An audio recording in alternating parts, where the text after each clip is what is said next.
Mungkin kita bisa langsung ke Mbak Yani saja. Bagaimana Mbak Yani? Mungkin bisa sedikit sharing di sini tentang pengalaman Mbak Yani selama menjalankan studi atau selama menelusuri naskah-naskah itu, adakah yang bersinggungan, saya yakin pasti ada, yang bersinggungan dengan fenomena alam ini, dan nanti mungkin apakah ada ininya, konteks dalam mitigasi bencana dan sebagainya. Nah, mungkin kalau Mbak Yani sudah siap. Halo, tes Mbak Yani. Nggih. Oke. Aman nggih, Mas? Ya, ya. Oke. Jadi Mbak Yani ini selain founder Jawa Sastra, Mbak Yani juga lulusan Prodi Sastra Jawa yang kebetulan fokus di bidang filologi, dan nanti akan bercerita tentang kaitannya naskah-naskah dan fenomena alam. Semoga Mbak Yani kalau sudah siap, saya persilahkan. Nggih. Ingkang sepindhah matur nuwun kagem Mas Imam kalian Mas Jaki ingkang sampun nyepakaken room kagem diskusi dalu menika. Nggih, saya di sini, saya Yani, co-founder Jawa Sastra. Di sini saya akan bercerita sedikit mengenai pengalaman dalam menelusuri naskah yang berkaitan dengan mitigasi. Kebetulan beberapa waktu yang lalu, lebih tepatnya 2 tahun yang lalu, saya terlibat penelusuran naskah mengenai mitigasi dengan akun mitigasi Geotritmus atau @Jogja Uncover, dan beliau sedang mengimplementasikan mimpinya dalam menelusuri rentetan bencana yang terjadi di Yogyakarta, entah itu dari gunung maupun dari gempa bumi. Dan dalam penelusurannya beliau membutuhkan sumber sekunder yang berupa naskah.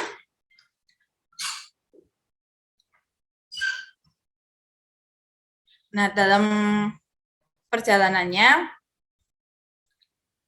beliau menawarkan beberapa hasil pembacaan jurnal, dan di dalamnya ada naskah-naskah yang berkaitan dengan meletusnya Gunung Merapi, seperti naskah Babat Nitik, koleksi Pakualaman. Kebetulan di sana saya berperan sebagai penerjemah karena beliau tidak mengetahui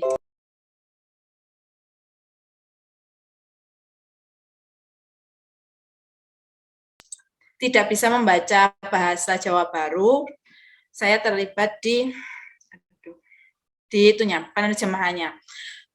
Nah, teman-teman berminat dalam membaca rentetan apa saja yang sudah diketahui oleh pihak Jogja Uncover, bisa saja langsung kunjungi di tweetnya, karena di sana beliau dimulai dari sebelum Mataram dan sampai ke Mataram. Nah, kebetulan saya sendiri untuk filologinya fokusnya ke Jawa Baru, yakni naskah-naskah yang tidak bisa dibilang saya kurang bisa untuk Jawa Pertengahan maupun naskah Merapi Merbabu atau Jawa Kuno. Jadi ruang lingkup saya membatasi naskah-naskah yang bisa saya baca.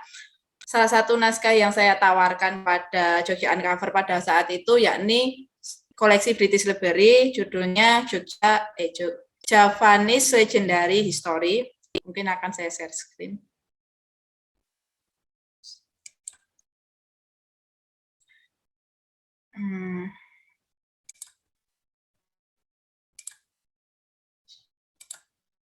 Nah, ini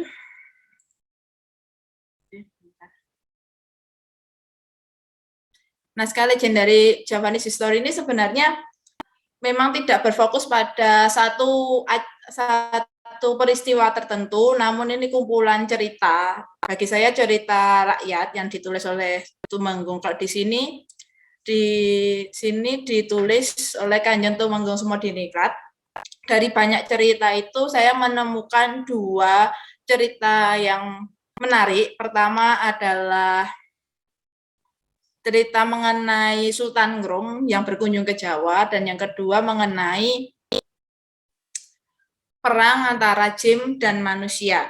Kenapa itu membuat saya menarik? Pertama dari judulnya, yang kedua di sini kan kebanyakan legenda seperti legenda Ki Haji Saka, kemudian pada masa Banjaran. Nah, ini ada dua judul yang menurut saya berbeda.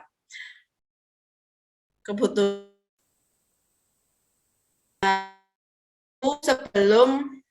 sebelum Jogja Uncover meminta bantuan saya. Ketika saya membaca itu, ternyata dalam penggambarannya dia mengenai sebuah bencana. Yang pertama yang di cerita Sultan Nggrum, ya ini di halaman F40R ini bercerita mengenai sebuah utusan saudagar dari Nggrum yang datang ke Jawa menggunakan kapal melalui samudera, dan dalam perjalanannya itu tiba-tiba ada gempa besar, digambarkan lautnya membelah menjadi dua, dan angkutan kapalnya, yang kapal itu kan termasuk ada hewan ternak dan lain sebagainya yang bakal digunakan untuk konsumsi selama di Jawa, itu mati semua. Dilalah satu orang itu selamat dan terdapat di Jawa. Ketika dia sampai ke Jawa, dia menyaksikan banyak orang Jawa yang meninggal. Kemudian dia kembali lagi ke Nggrum untuk mengabarkan bahwasanya di Jawa ada gempa besar, banyak yang meninggal, kondisi pulaunya tidak karuan. Tapi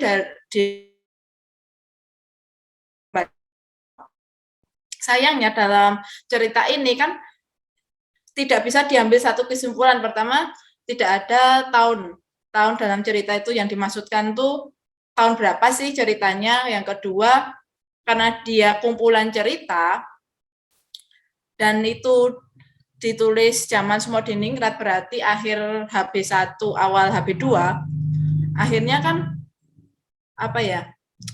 data mengenai tsunami pada tahun itu pun juga tidak ada. Yang ketiga, Nggrum itu sendiri sampai sekarang masih menjadi fenomena. Yang kedua, naskah yang kedua yang jadi ketertarikan saya yakni Peranging Jin lan Manungsa, halaman 118. Cerita Peranging Jin lan Manungsa. Dia sebenarnya masih kesatuan dengan ceritanya Kisah Tomo, ceritanya Prabu Banjaran yang pada saat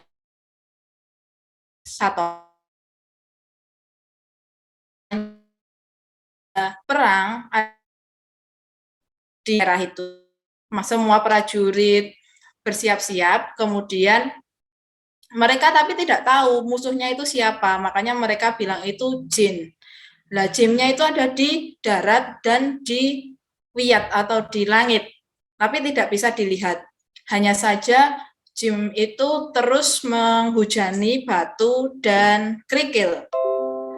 Dan itu berlangsung cukup lama, meskipun malam dia masih gelap, dan endingnya diceritakan bahwasanya jin itu kalah dengan matahari, karena ketika matahari nampak, tidak ada lagi hujan kerikil dan batu. Nah, itu di sini saya simpulkan bahwasanya dia menggambarkan sebuah bencana alam gunung. Namun dalam penceritaannya mungkin dipoles dengan cerita naratif, atau kemungkinan hipotesis saya kedua, pada masa adanya cerita itu ditulis, mungkin pengetahuan mengenai gunung meletus itu belum ada, makanya disamakan dengan jin. Dan menariknya dalam naskah ini juga diceritakan bahwasanya ketika mereka sudah kewalahan, akhirnya mereka lari mengungsi, meskipun mereka akan balik lagi ke tempat itu untuk berperang lagi dengan jin. Kata mengungsi ini, kesadaran untuk mengungsi ini sendiri merupakan kesadaran mengurangi kerusakan diri sendiri ataupun maksudnya kerusakan pribadi. Nah, itu berarti dia sudah melakukan sebuah mitigasi. Nah, hanya dua naskah ini yang saya laporkan ke Jogja Uncover pada saat itu. Kemudian kami sharing lagi. Dari beliau saya belajar bahwasanya ternyata kegiatan filologi terhadap naskah-naskah ini sangat berperan penting sebagai sumber sekunder dalam penelusuran kebencanaan sebuah wilayah yang nantinya bisa dijadikan sebuah peta atau sebuah indikasi atau sebuah landasan dalam menghadapi bencana yang akan datang seperti itu. Nah, kalau ditanya mengenai kemitigasian dan masyarakat Jawa sendiri, selain di naskah, bagi saya sebenarnya masih ada lagi produk-produk yang lebih lebih pasti seperti petungan mongso ataupun petungan petungan palindon palintangan, kemudian primbon itu sendiri. Kenapa? Kalau saya lihat sistem kerjanya dari Mas Jogja Uncover dalam membuat sebuah mitigasi dengan menelusuri naskah-naskah, dengan menelusuri catatan-catatan yang ada di masyarakat itu, berarti primbon atau petungan palindon palintangan atau pawukon itu dulunya juga sebagai sebuah produk dalam menyikapi sebuah bencana atau mempersiapkan diri atau siap atau mitigasi sebagai produk mitigasinya pada saat itu. Contohnya yen dalam mongso A ora oleh ngene iki. Lah kemungkinan pada primbon bagi saya mungkin catatan primbon pada masa itu, pada siklus itu, dengan kondisi alam yang seperti itu, pada saat itu, ternyata pada mongso A memang terjadi longsor. Berarti kan himbauan dalam primbon itu untuk tidak mendekati tanah tinggi, itu juga sebagai proses mitigasi itu sendiri. Mungkin seperti itu singkatnya yang bisa saya sampaikan. Lebih saya bercerita tentang pengalaman dan menurut saya hubungan antara filologi dan mitigasi. Jadi filologi di sini pentingnya adalah mencari kembali naskah-naskah atau catatan-catatan yang tidak bisa dibaca oleh teman-teman pada umumnya, dikumpulkan menjadi satu sebagai sebuah sumber data yang bisa digunakan oleh teman-teman yang memang berfokus pada kebencanaan. Selain untuk memahami kondisi masyarakat, juga bisa melajari apa saja yang dilakukan masyarakat pada masa itu yang tercatat dalam naskah. Meskipun banyak dalam manuskrip itu tidak secara gamblang atau eksplisit memberitahukan bahwasanya yen gunung meletus aku bakal ngene atau yen anak gempa aku bakal ini. Yang saya maksud adalah naskah-naskah periode Mataram yang saya ketahui. Yang saya ketahui ini di sini hanya lingkup bl.uk, kemudian skriptorium yang bisa saya jangkau. Mungkin ada naskah-naskah yang ada di masyarakat yang lebih spesifik, mungkin ada.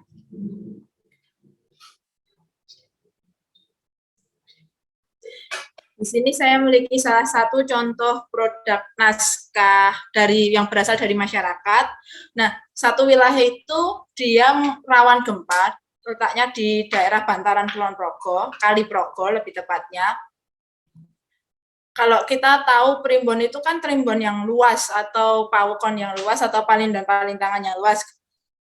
Kebetulan saya ada naskah asli dari masyarakat bantaran Kali Kulon Progo.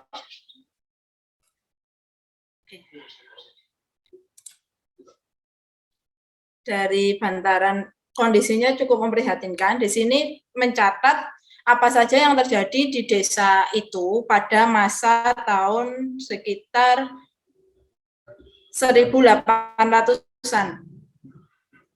Namun meskipun dari tebal ini memang tidak bisa diketahui bagaimana mereka menyikapi gempa, hanya saja mereka meniteni atau mencatat kapan saja akan gempa atau kapan saja waktu apa saja akan terjadi gempa di daerah itu. Selain itu juga mencatat kecenderungan alam yang terjadi pada masa itu. Nah, ini mungkin bisa dijadikan sumber sekunder, bukan primer, untuk selanjutnya dibandingkan dengan data-data ilmiah kearkeologian atau pertanahan atau geologi dan lain sebagainya dalam menghadapi mitigasi.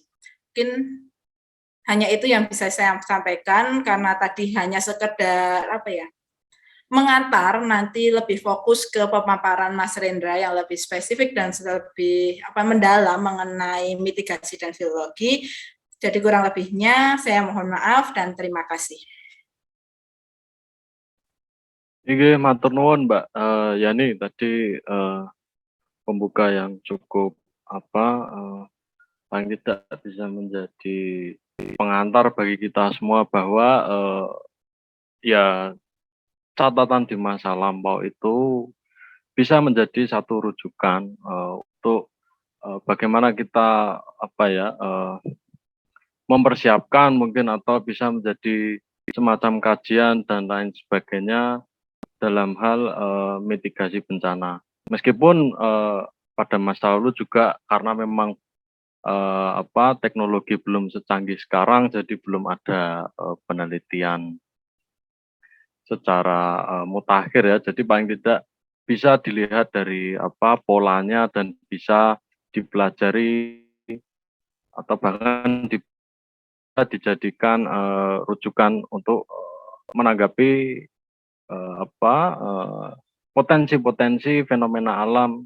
Sebagaimana kita tahu bahwa memang Indonesia ini ya berada di ring of fire ya, jadi rentetan gunung-gunung berapi.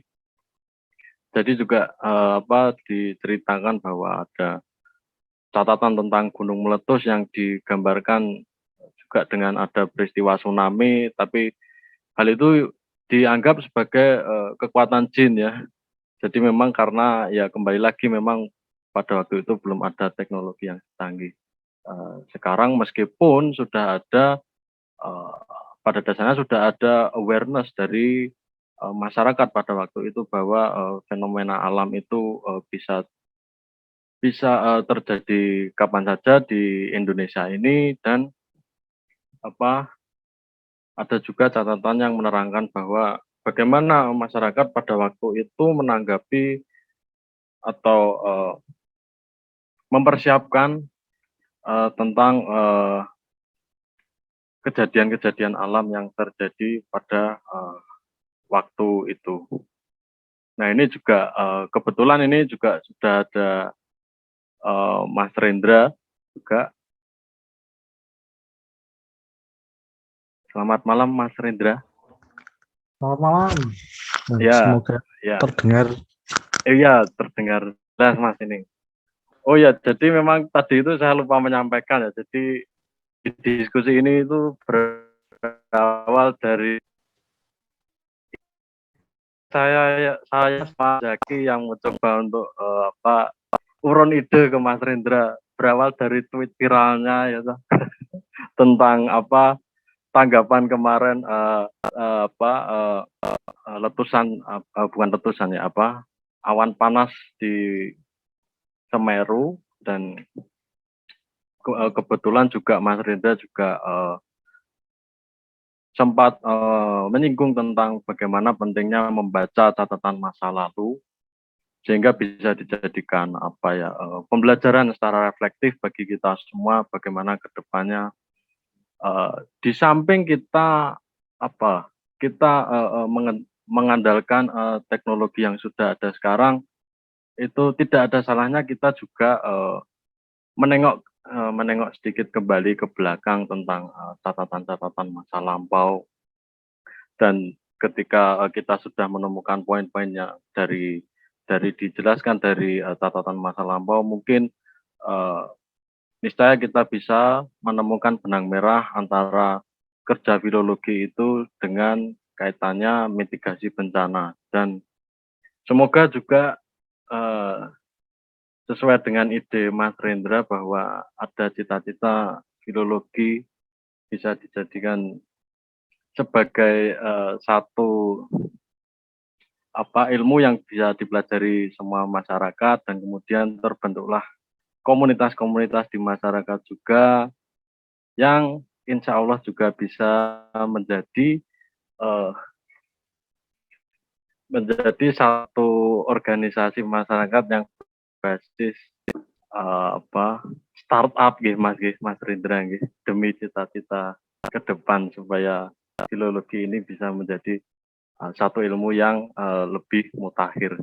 Nah, di sini Mas Rindra ini juga akan sedikit menjelaskan tentang naskah-naskah tadi yang saya sebutkan, yaitu ada naskah Siti Dusun, Kartasuran, dan kemudian ada juga Panjeblogipun Redi Kelut yang akan dipaparkan oleh Mas Rindra dengan nanti mungkin ada materinya juga melalui PT.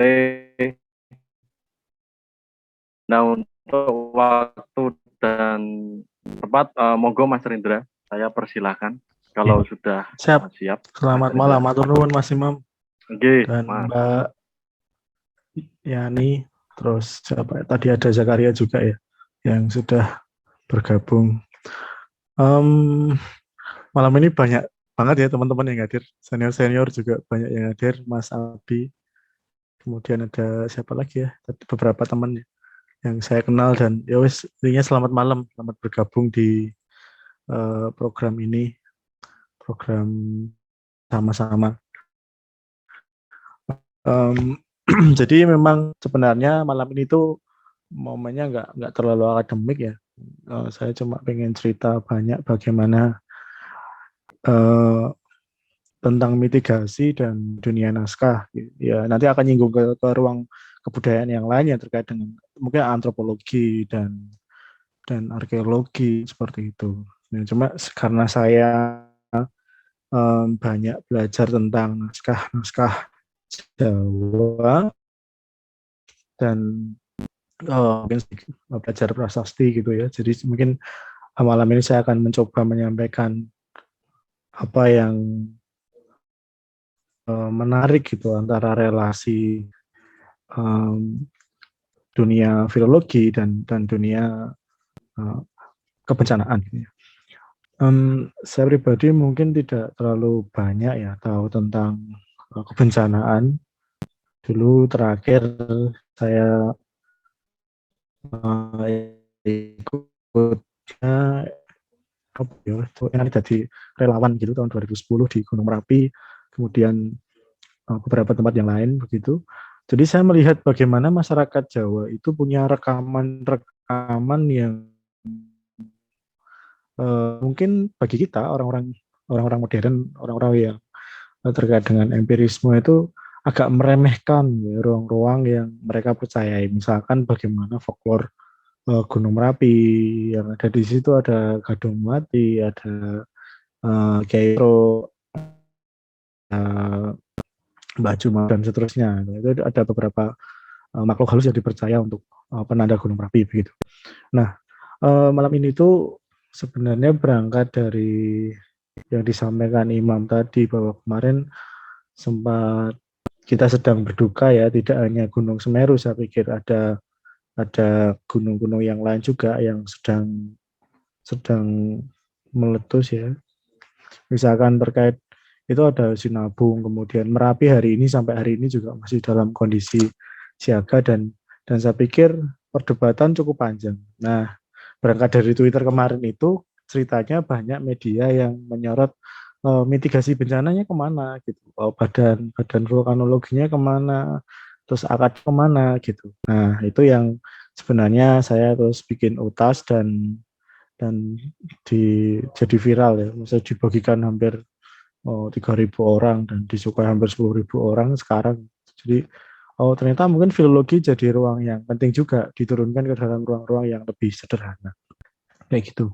Nah secara dalam undang-undang kebencanaan jelas ya ada 3 jenis bencana di Indonesia, bencana alam, kemudian bencana sosial dan bencana buatan. Bencana yang ditimbulkan karena dari faktornya ya, faktor penyebabnya. Bencana alam praktis karena perubahan alam yang ada di Indonesia karena banyak gunung, kemudian ada di dalam satu kawasan yang fire, kemudian bencana sosial praktis karena perang, terus pergulatan politik dan lain-lain, dan bencana buatan ini terkait dengan kegagalan teknologi, kemudian juga mungkin gaya hidup manusia ya yang akhirnya menimbulkan wabah gitu.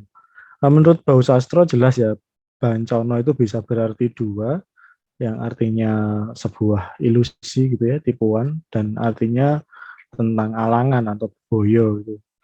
Nah, dan ini kemudian diserap ke dalam bahasa Jawa baru, dari bahasa Jawa kuno ke bahasa Jawa baru, kemudian diserap ke dalam bahasa Indonesia. Jadi tiga bencana ini sebenarnya paling cukup banyak ya ditemukan di dalam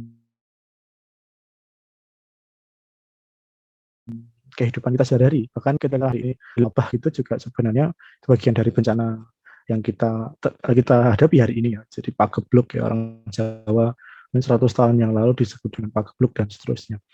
Nah,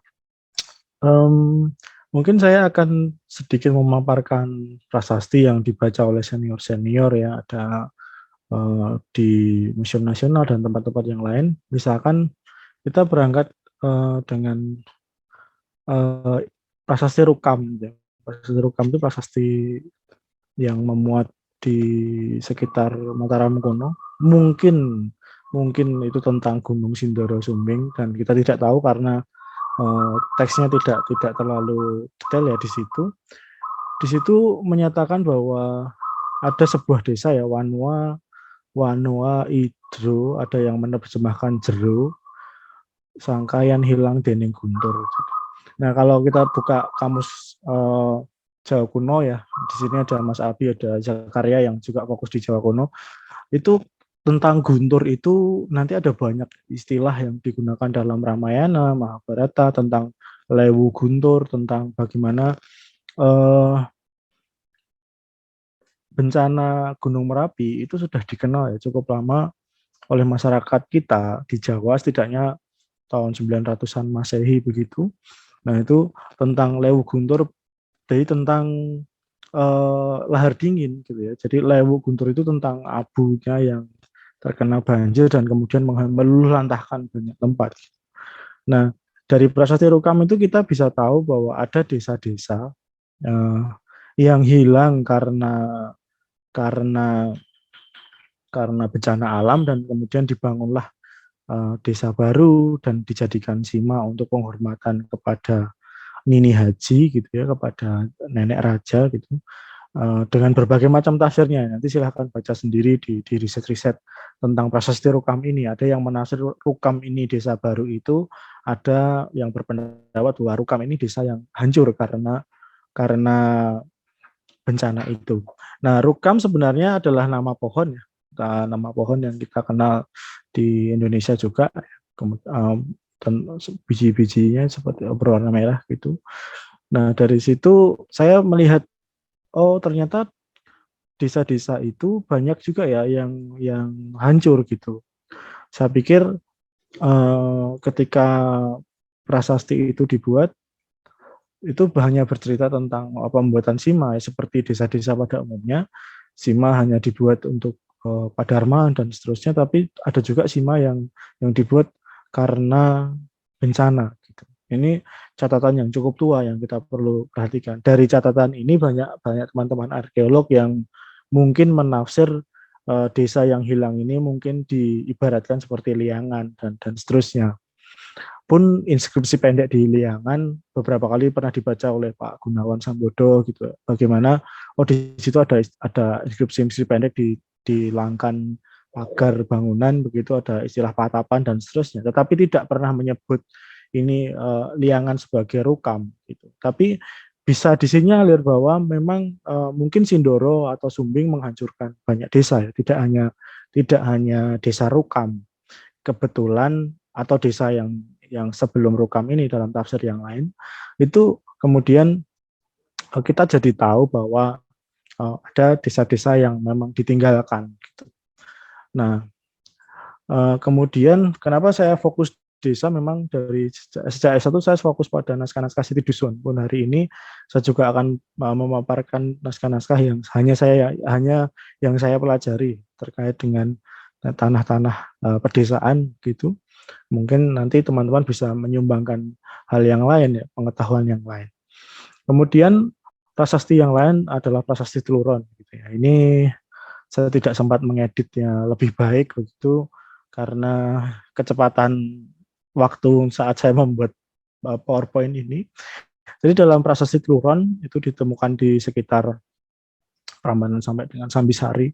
Di situ ya ada uh, ada 3 prasasti ya yang diberi nama prasasti Tluron, ada yang disebut Tigaron. Terus kemudian dibaca oleh beberapa teman-teman termasuk Pak Arlo ya pada waktu itu. Nah, di situ dia menyatakan adanya pembuatan saluran ya, bluran gitu, bluran saluran irigasi gitu di Jawa Baru. Sebenarnya kita masih bisa melihatnya dalam tradisi baru yang kita kenal dengan welur di dalam daerah sekitar Klaten dan Boyolali masih ada beberapa desa yang mengenalnya gitu. Kemudian saluran itu tidak jadi selesai dibangun karena adanya bencana gitu. Jadi bagaimana saluran itu kemudian dibangun ulang gitu, karena pembangunan ulang itu karena pembangunan yang sebelumnya itu tidak selesai karena ada bencana gitu. Jadi ada bencana dan kemudian dibangun lagi.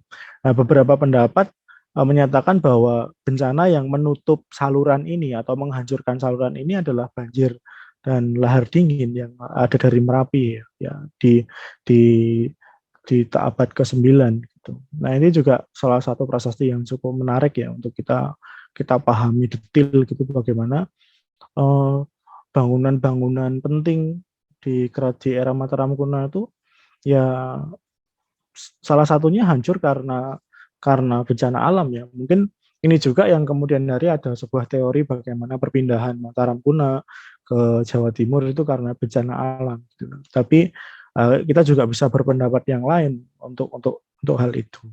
Nah, jadi kita sekarang punya 2 poin nih, ada desa dan kedua adalah bangunan desa yang hancur karena bencana gitu. Jadi tidak hanya desa dan memindahkan penduduk, tapi juga bangunan gitu, bluran. Nah, jenis saluran ini banyak ya teman-teman yang suka prasasti pasti teringat dengan prasasti Tugu, bagaimana Candrabaga itu dibuat salurannya kemudian untuk melindungi daerah Pakuan ya di sekitar Bekasi sekarang.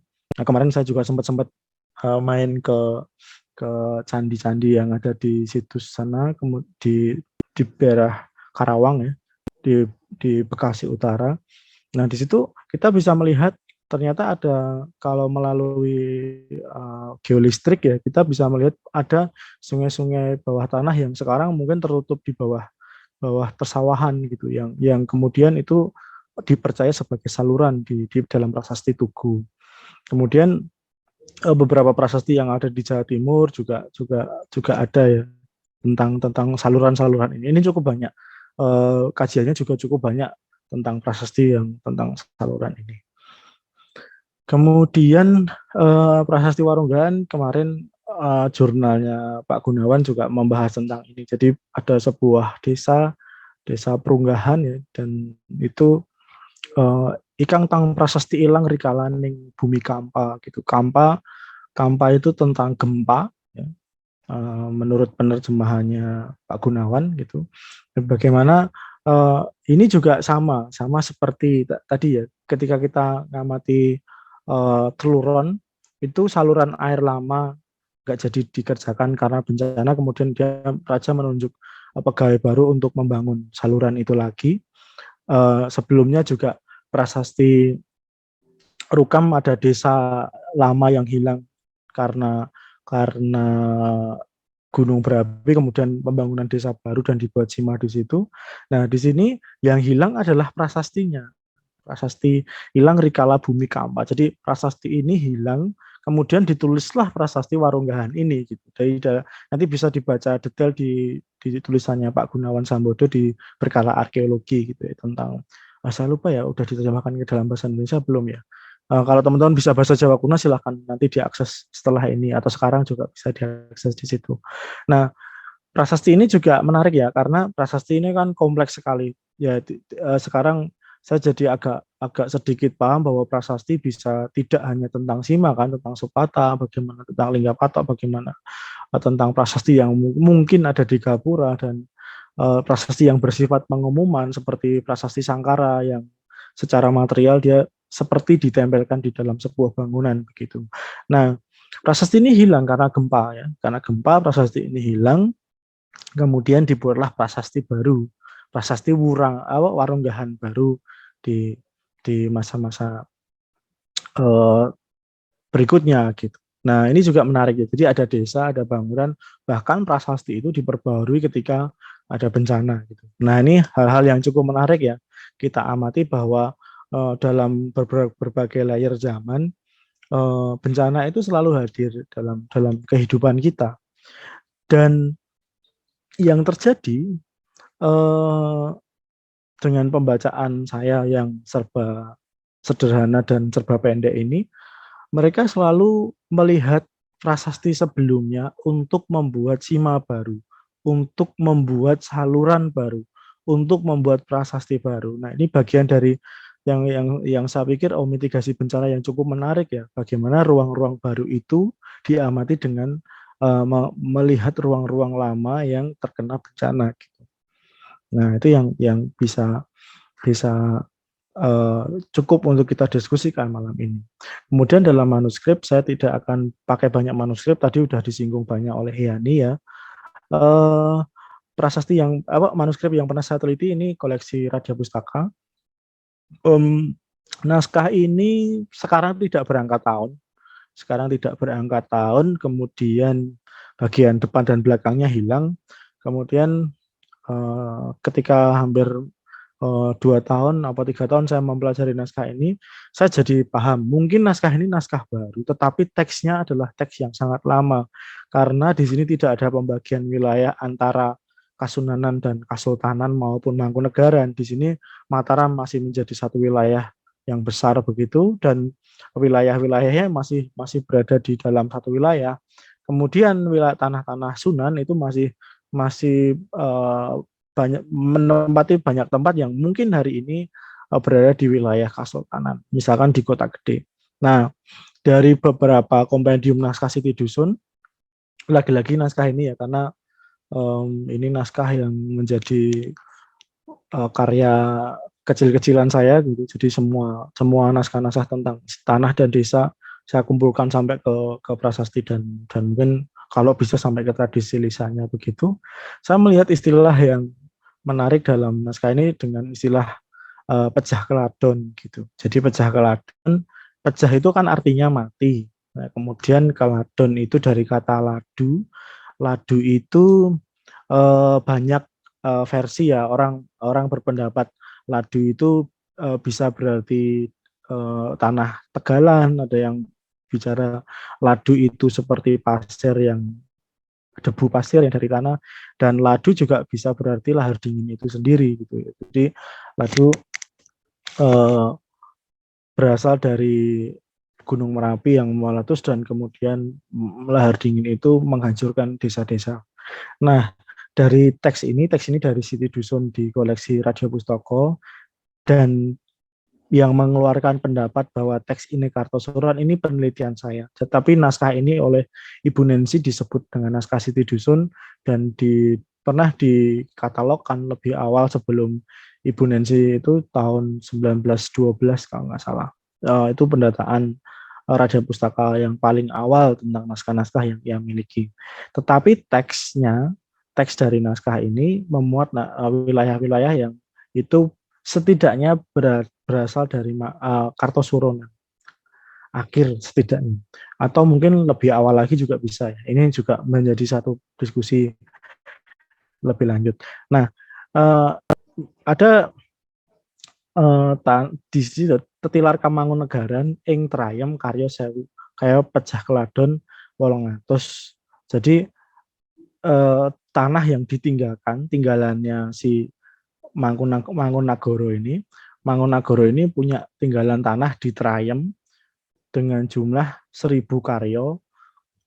Kemudian yang 800, kemudian yang masih dipakai itu 200 gitu. Jadi karyonya ada 1.000 karyo, kemudian yang pecah keladon ada 800 karyo, yang masih digunakan 200 karyo. Jadi ada mungkin 80% dari tanah Mangunegaran yang ada di Trayem ini terkena dampak erupsi ya, Merapi gitu. Nah, bagi teman-teman yang rumahnya Muntilan, Trayem ini desa yang sangat terkenal ya. Di banyak babat desa ini cukup banyak ya. Bahkan di buku terakhir Prof. Riklef tentang Gajeng Sol ya, tentang Mangkunagoro itu, dia juga menempat ada sejarah bagaimana Trayem digunakan untuk pertempuran ya, tempat VOC di situ dan seterusnya. Tapi kalau kita lihat lebih tua lagi, di situ ada situs-situs tua ya. Jadi ada Candi Gunung Sari, terus kemudian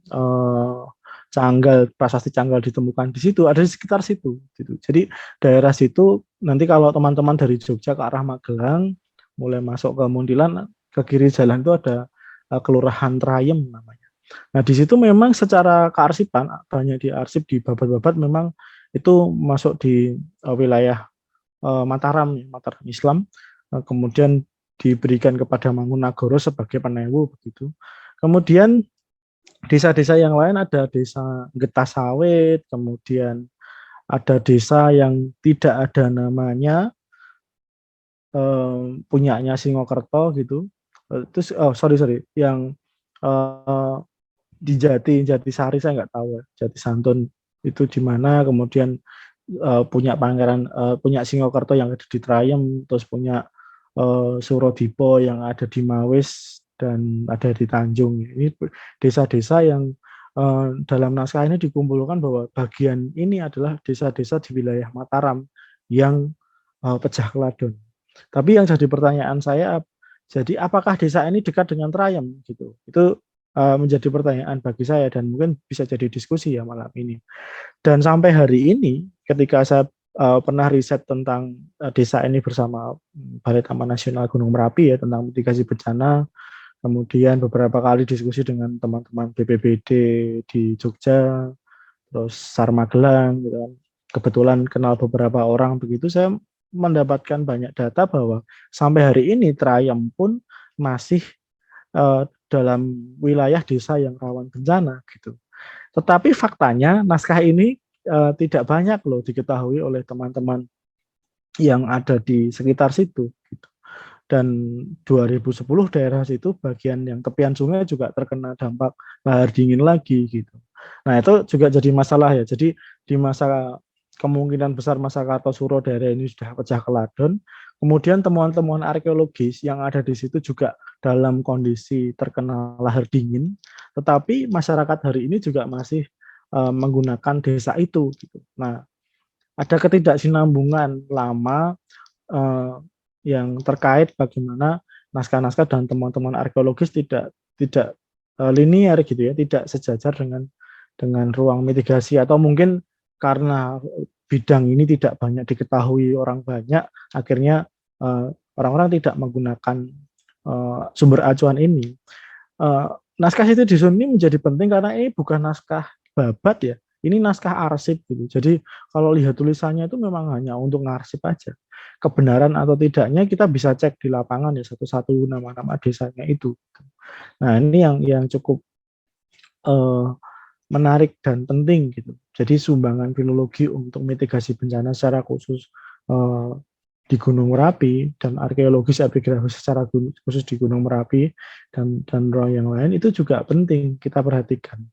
Seperti tadi ya, Prasasti Warunggahan menurut laporan dalam jurnalnya Pak Gunawan itu jadi lokasinya dekat sekali gitu dengan desa Perunggahan hari ini. Dari Warunggahan dan Perunggahan itu hanya jaraknya 3 sampai 4 kilometer gitu.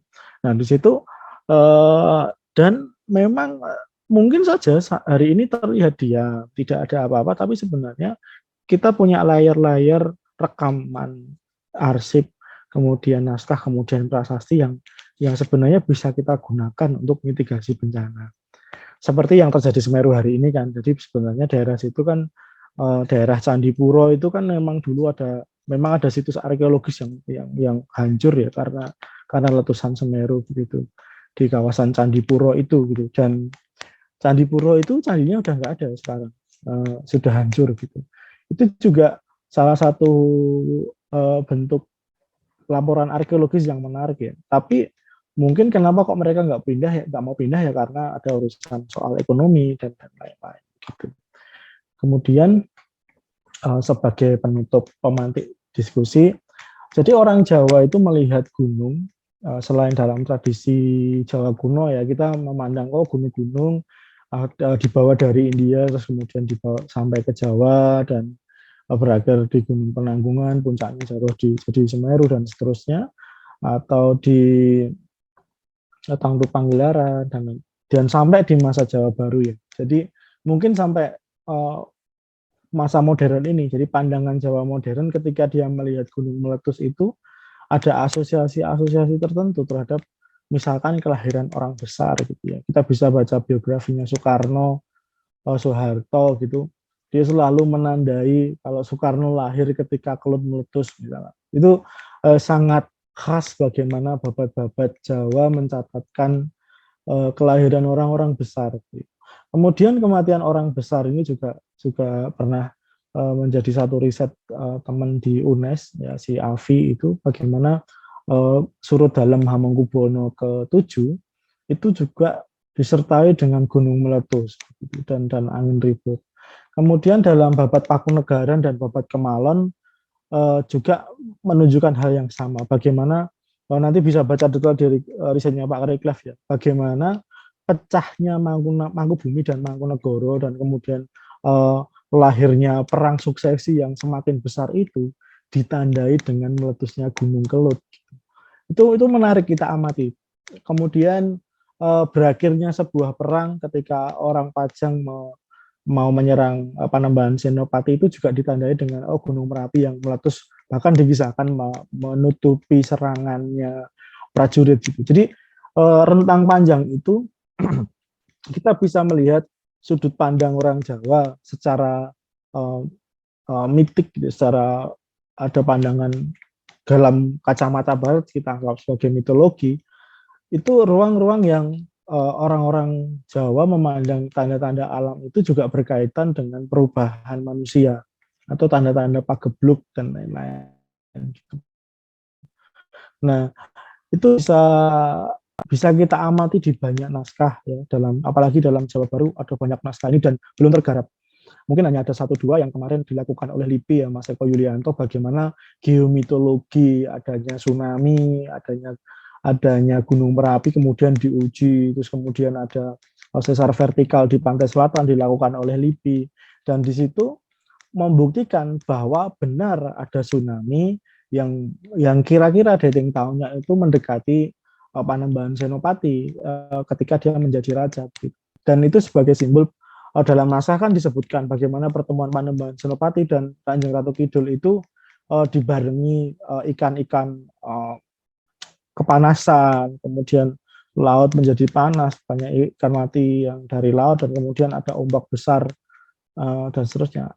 Mungkin secara ruang stilistika kita bisa melihat itu mungkin style sebuah babat aja gitu. Tapi riset teman-teman dari LIPI ini menjadi menarik gitu karena bagaimana orang-orang berusaha membuktikan tahun ini ada letusan gunung nggak sih gitu. Sama seperti naskah Panjebloking Redi Gelut ya yang diterjemahkan oleh Pak Sumarno dan Bu Suyami, mungkin malam ini juga hadir di ruangan ini. Bagaimana kolonial membuat sebuah saluran untuk mengatasi Gunung Kelut ini, Gunung Kamput ini. Jadi dan letusan tahun ke tahun gitu. Dalam teks-teks lama kita juga tahu gitu bahwa Gunung Kelut menjadi penanda-penanda tertentu sampai ke masa Jawa Baru gitu. Kalau teman-teman pernah masuk dan belajar pakem wayang Madya Gedhog terutama ya, yang sempat dikaji oleh Mas Rudi Wiratama di UGM itu, dia bercerita bagaimana tokoh namanya Aji Pamoso ini kemudian dia memindahkan kerajaannya ke Pengging dan menjadi Pengging Witoradja itu pun karena kelem gitu, karena tenggelam, karena kota Kediri tenggelam gitu. Apakah itu sebuah cerita yang dibuat-buat saja oleh Ronggo Warsito ketika membuat Pustaka Raja Madya atau sastrawan di zaman Keraton Surakarta, bisa saja seperti itu, tetapi ingatan tentang kehancuran sebuah negara itu lalu dikaitkan dengan bencana-bencana besar. Bagaimana gunung meletus, bagaimana tsunami, bagaimana gempa, bagaimana hal-hal yang lain gitu. Bahkan misalkan Prasasti Pujangan itu disebut sebagai Sayawa Eka Arnawa, jadi seperti satu lautan susu gitu ya, banyak korbannya dan seterusnya. Nah, dari pandangan-pandangan ini yang mungkin hari ini terjadi dalam masyarakat Jawa, bagaimana kajian geomitologi ya, cabang ilmunya, nanti teman-teman yang terkait dengan folklore bisa S2 geografi atau geomorfo atau yang lain tentang studi yang agak berbeda dari sastra Jawa, teman-teman akan bertemu kajian-kajian yang menarik. Kemudian kajian-kajian yang folklore, seperti saya cerita di awal itu banyak ya, kita bisa melihat filologi di tempat yang lain, misalkan Sair Lampung Karam gitu, bagaimana Krakatau meletus dan menghancurkan sebagian Kesultanan Banten dan Lampung begitu. Kemudian ada juga naskah-naskah di Aceh yang memuat tsunami sebelum tsunami tahun 2004. Terus bagaimana orang menyelamatkan diri dengan mitos dan seterusnya. Nah, itu banyak terjadi di sekitar kita, yang kadang-kadang kita tidak kadang-kadang juga sekarang kita menihilisasinya karena itu tuh kuno banget, itu tuh mungkin berlawanan dengan ruang keagamaan tertentu gitu ya, atau kepercayaan tertentu. Tetapi orang Jawa memuat kebudayaan itu dengan satu lokus tanda tertentu. Nah, kalau mau membantah silahkan, tetapi ada ruang-ruang yang harus ditempuh seperti yang dilakukan oleh teman-teman LIPI itu. Saya pikir itu yang jadi pantikan diskusi malam ini. Saya kembalikan ke moderator. Terima kasih. Iya, matur Mas nuwun. Imam. Matur nuwun Mas Rendra, satu penjelasan yang bersifat reflektif bagi kita semua, bahwasanya ya sedari dulu ada peristiwa-peristiwa alam, dan dalam hal ini mungkin peristiwa alam yang cukup besar ya, bagaimana ada bencana alam seperti tsunami atau gunung meletus yang juga sebenarnya sudah dicatatkan juga pada masyarakat masa lampau ya, melalui entah itu prasasti ataupun pembentukan sima ataupun ditulis dalam naskah-naskah masa lampau. Dan tadi juga dijelaskan tentang pecah keladon juga, yang artinya satu wilayah yang terhampas oleh lahar dingin seperti itu. Dan seperti tadi di kasusnya di Trayem juga, bahkan sampai sekarang pun sebenarnya masih menjadi satu desa yang dianggap sebagai titik rawan dari efek Merapi tadi ya Mas ya. Tapi juga uniknya di sini juga ada gap antara catatan dalam naskah atau temuan dan temuan arkeologis yang tidak sejajar dalam bidang mitigasi. Dan kalau kita kaitkan lebih jauh lagi, itu makin ke sini mungkin karena ada anggapan bahwa filologi itu tidak semua orang, tapi tetap itu masih ada anggapan bahwa filologi itu ilmu yang sangat-sangat quote on quote lah tertinggal gitu, sehingga tidak lagi diperlukan ya Mas dalam melihat fenomena alam dan bisa dikontekstualisasikan pada